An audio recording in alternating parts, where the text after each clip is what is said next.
Halo semuanya, di video kali ini kita akan lanjut dengan latihan soal-soal bahasa Inggris untuk ujian masuk kerja di BUMN beserta pembahasannya.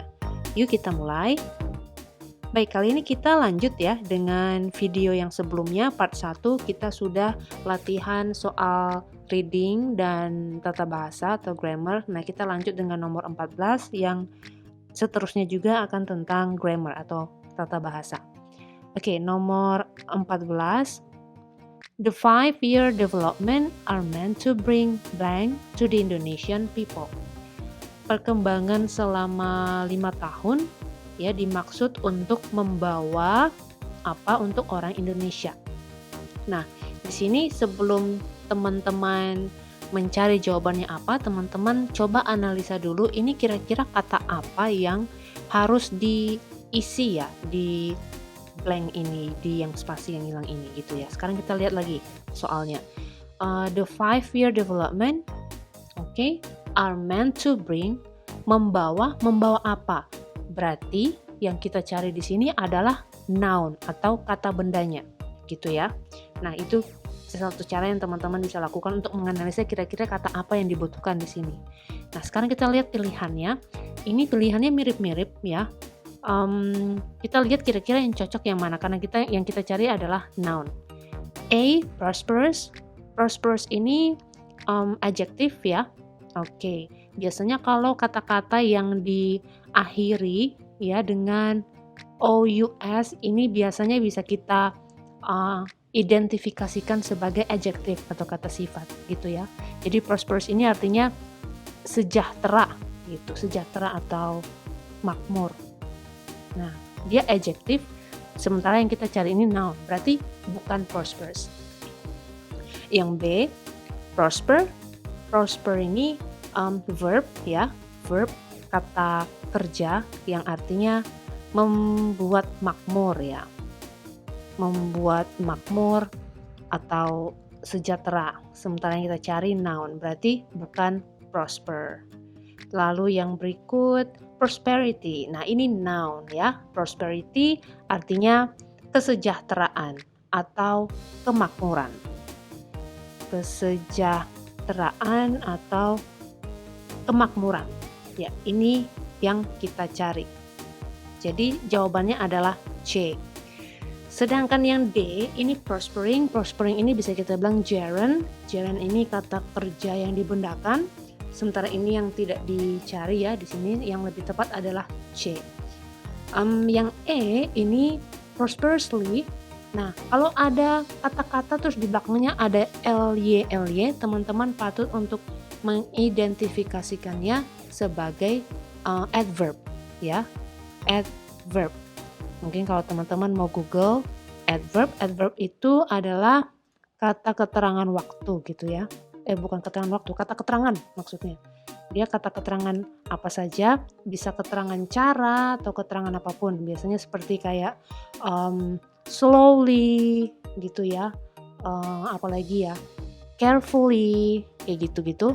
Nah, ini yang ly ini menjelaskan dengan apa? Slowly dengan lambat, carefully dengan hati-hati, prosperously dengan sejahtera atau dengan makmur.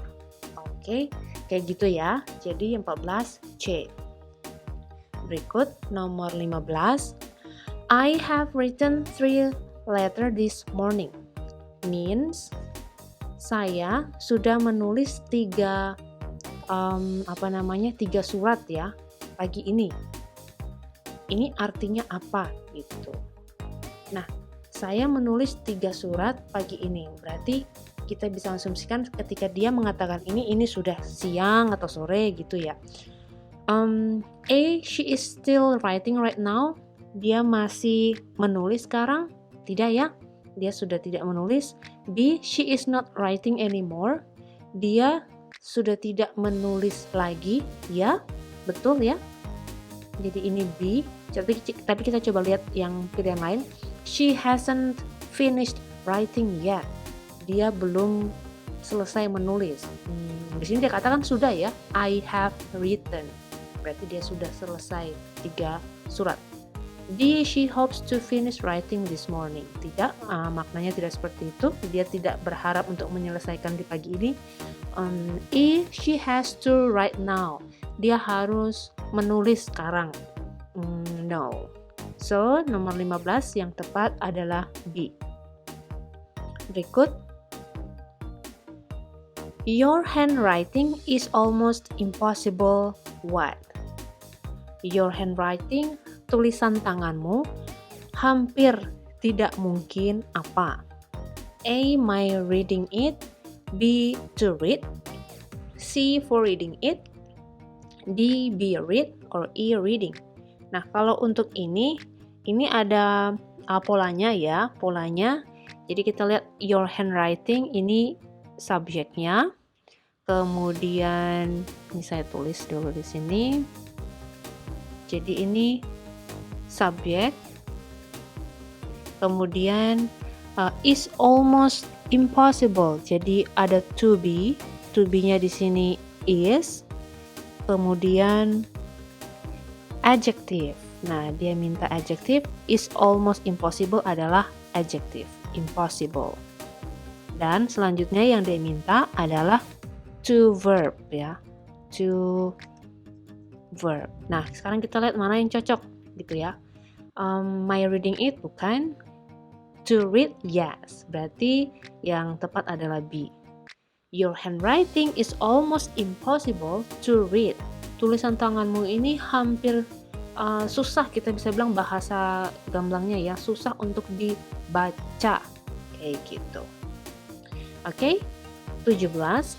We don't have to return the book tomorrow, but he. Kita tidak harus mengembalikan bukunya besok, tetapi dia, ya, ini kita ada conjunction but ya, but ini berarti menyatakan pertentangan ya atau perlawanan gitu dari yang kalimat sebelumnya gitu ya, conjunction but. Nah, kita lihat di sini subjeknya adalah he ya, he. Maka kira-kira yang tepat di sini setelah he apa? Sekarang kita lihat we don't ya kan? We pasangannya kalau setelah itu don't. Berarti tinggal kita analisa aja, oke. But he berarti does, oke. Jadi yang tepat adalah does. We don't have to return the book tomorrow, but he does. Ingat teman-teman, kalau orang ketiga tunggal he, she, it, ya kita bukan menggunakan do atau don't pada kalimat negatif, tapi kita menggunakan does, ya. Does not, dan seterusnya. Oke. Yang berikut nomor 18. This institution for the handicapped was blank by the Minister of Social Affairs in 1950. Institusi ini, institusi untuk orang yang difabel gitu ya, oleh Kementerian Sosial pada tahun 1950. Ya, ini yang diminta, ini karena kalimat passive voice ya, kalimat pasif. Nah, jadi memang bentuknya di sini ada to be dan verb 3. Jadi ini memang pilihannya semua verb 3. Tapi di sini masalahnya adalah bukan itu, tapi kira-kira kata mana yang cocok untuk mengisi ini gitu ya. Karena mereka ini mirip-mirip. Coba kita lihat satu-satu. A, founded. Founded ini artinya didirikan, ditemukan atau dikembangkan.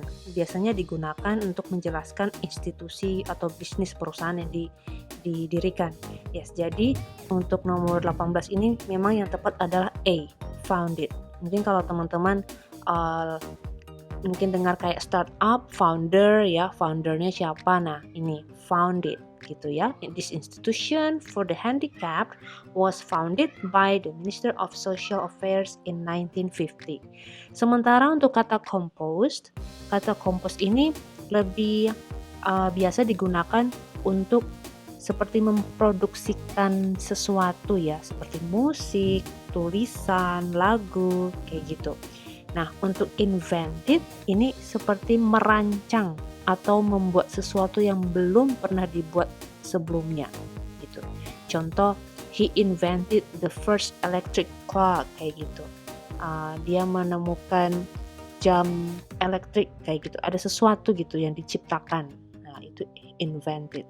Sementara discovered ini ditemukan juga, tapi maknanya lebih ke penemuan seperti saya kasih contoh, America was discovered by Columbus gitu. Benua Amerika ditemukan oleh Columbus. Nah, ini kita pakai discovered.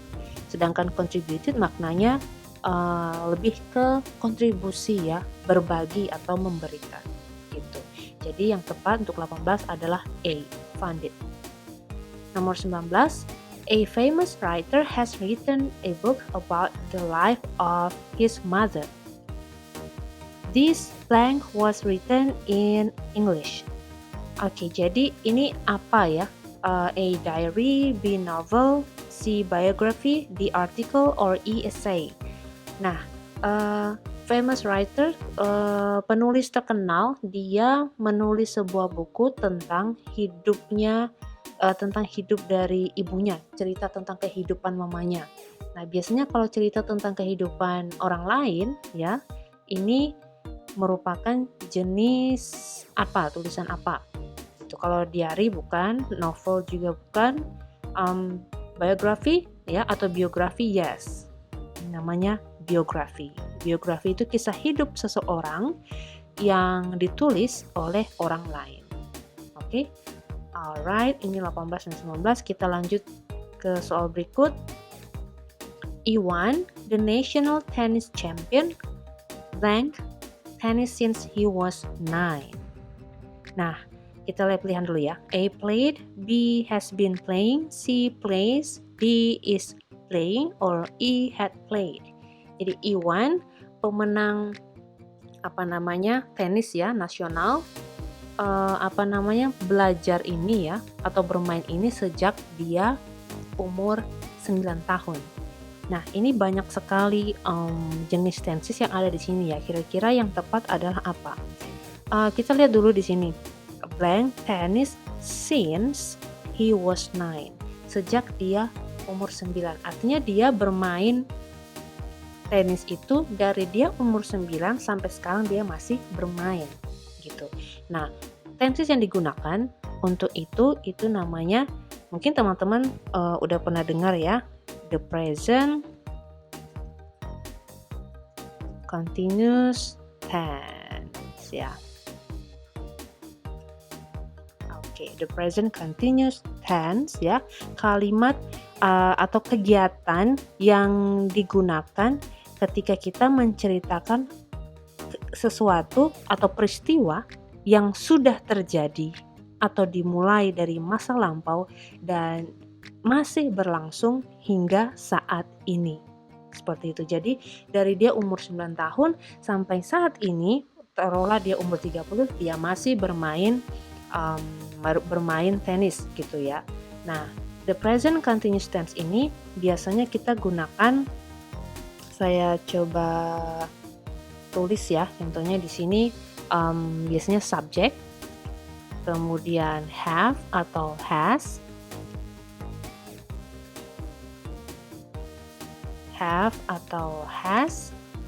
kemudian ditambah dengan been ya, kemudian ditambah dengan verb ing. Oke, gitu. Jadi kita lihat Iwan the national tennis champion, ini subjek. Jadi ini dari sini sampai sini ini subjek semuanya. Koma, what tennis since he was 9. Jadi yang lebih tepat di sini adalah B. Gitu. Sebenarnya ada satu indikator lagi yang menunjukkan bahwa ini the present continuous tense, yaitu since, sejak. Ini keterangan waktu yang umum digunakan untuk menjelaskan kegiatan event di waktu ini, yaitu since. Oke, kita ke nomor 21. The librarian asked me blank. Penjaga perpustakaan memintaku atau menanyakanku apa? A. Why had I returned the book? B. Whether I had returned the book. C. When did I return the book. D. That I returned the book. E. Where was the book I had returned. Kalau teman-teman masih ingat di video part 1 ya, di video part 1 itu kita ada penjelasan soal reported speech ya. Reported speech yang indirect, yang bagian tidak langsung. Nah, saya kemarin jelasin soal if dan whether, ya kan? If dan whether. Nah, kalau whether ini biasanya digunakan ketika kita ada semacam dua alternatif hal ya, kemungkinan ya atau tidak gitu. Nah, ini yang dibicarakan di nomor 21. Kayak gitu. Jadi the librarian asked me, yes, whether I had returned the book. Gitu. Apakah saya sudah mengembalikan buku atau tidak? Nah, ini yang ditanyakan oleh penjaga perpustakaan. Kayak gitu. Jadi ini pernyataan, sekali lagi pernyataan bukan pertanyaan. Oleh sebab itu digunakan reported speech. Oke? Kalau teman-teman ingin memperdalam grammar-grammar ini ya, mungkin bisa ke video-video sebelumnya dan juga video ini yang saya tulis di sini ya, contoh kayak the present continuous tense, reported speech, teman-teman bisa browsing atau Google untuk bisa belajar soal itu. Biasanya banyak artikel atau blog berbahasa Inggris atau blog di Indonesia juga yang membahas soal ini. Oke, yang berikut nomor 22. Since the street is too narrow, the workers are going to what it. Nah, ini soalnya mirip dengan soal pertama tadi ya, yang prosperity. Ini word family. Word family kata-kata yang sebenarnya rootnya hanya satu ya, tapi dia bisa beragam maknanya dengan ada imbuhan-imbuhan yang lain kayak gitu. Nah, sekarang kita lihat yang blank ini apa ya? Sejak jalan ini sempit gitu ya, ketika jalan ini sudah sangat sempit, the workers, para pekerja ini akan berencana untuk apa? The workers are going to what? Nah, karena ada to, nah setelahnya ini yang diminta adalah verb ya, kata kerja. Para pekerja akan melakukan apa? Kayak gitu. Sekarang kita lihat A, wide. Wide ini dia adjektif ya, artinya luas, jadi bukan. B, width. Width ini noun, kata benda yang artinya ya luas juga gitu ya, tapi dia kata benda. C, widen. Widen ya, ini yang kita cari. Widen ini verb, artinya memperluas, meluas, memperluas. Kalau yang D ini tadi ya yang saya sampaikan ly, nah ini adverb ya, keterangan cara. Widely dengan luas, widening kalau ada ing-nya berarti dia bisa gerund ya, artinya ya sama sebenarnya dengan tadi, cuma ini to ini berarti setelahnya adalah verb basic, jadi widen. Sekali lagi, since the street is too narrow, the workers are going to widen it. Kita lanjut nomor 23. I hope that by the time my father retires, I blank a job. Saya berharap ketika ayah saya pensiun, saya pekerjaan. Ya, jadi ini membicarakan tentang future atau masa depan ya, berarti kita ingatnya aja, oh ini pasti ada will-nya ya, akan. Saya akan apa kalau ayah saya saat itu pensiun gitu ya. Nah, ini biasanya tenses yang kita gunakan namanya future perfect tense. Future perfect tense ini biasanya formulanya ya, yaitu will, ada will plus have and then verb 3. Ya. Kita lihat di sini di pilihannya A get, B am getting, bukan. C have got, bukan. D got, bukan. Ya, yang tepat adalah E, will have got. Oke. Ada yang biasanya menulis got atau gotten, ini sama ya. Sama. Jadi kalau teman-teman melihat verb 3 got atau gotten, ini mereka sama, bisa pakai yang mana aja gitu. Nah, jadi sekali lagi, I hope that by the time my father retires, I will have got a job. Oke, seperti itu. Nomor 23, lanjut. We need to remodel our school building. Kita perlu memodel lagi gitu ya, membangun lagi, meremodel bangunan sekolah kita. The passive of the above sentence is, bentuk pasif dari kalimat di atas adalah our school building what? Needs to be remodeled, is needed to be remodeled, needed to be remodeled, needing to be remodeled, or it needs being remodeled. Oke, kalau B dengan C ini secara struktur udah salah ya. To be remodeled, biasanya kalau di belakang B pasti verb 3 remodel. Ini juga, jadi bukan B dan C. Kita lihat yang D, needing to be remodeled, our school building needing to be remodeled. Enggak begini. It needs being remodeled. Ini juga pola yang tidak tepat ya. Berarti pilihan yang tepat adalah A. Okay? Our school building needs to be remodeled. Okay? Itu 24. Yang 25. If the mechanic had done his work properly, you blank no problems with your car yesterday. Kalau mekaniknya melakukan pekerjaannya dengan baik, kamu tidak akan mengalami permasalahan dengan mobilmu kemarin. Nah, ini adalah bentuk kalimat namanya conditional sentence. Conditional sentence, kalau teman-teman pernah dengar, kalau kita artikan dalam bahasa Indonesia, conditional sentence ini seperti kalimat pengandaian gitu. Kita berandai-andai. Dan tipe dari conditional sentence ini banyak sekali ya. Dan yang ada di soal ini adalah tipe 3 gitu.